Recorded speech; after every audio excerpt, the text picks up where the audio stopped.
మనుషుల స్వభావం అంతా వాళ్ళు తమ చెడు అనుభవాలని, తమ బాధలని, తమ దుఃఖాన్ని, వేటినైతే వాళ్ళు ధైర్యంగా ఎదుర్కోవాలనుకోరు వాటిని మనసులో ఒక మూల జమ చేసుకుంటూ ఉంటారు.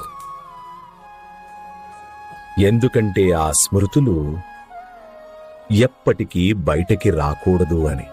ఇక మనుషులు అనుకుంటూ ఉంటారు వాళ్ళు ఆ జ్ఞాపకాల నుంచి ముక్తి పొందారని. రేవతి కూడా ఇదే తప్పు చేస్తుంది. కానీ ముక్తి కేవలం స్వీకృతిలోనే ఉంది. స్వేచ్ఛ కేవలం సత్యంలోనే ఉంది. మనుషులు సత్యానికి ఎంత దూరం పారిపోయినా సత్యం వాళ్ళ ఎదుటికి వచ్చి తీరుతుంది. ఎప్పుడో ఒకప్పుడు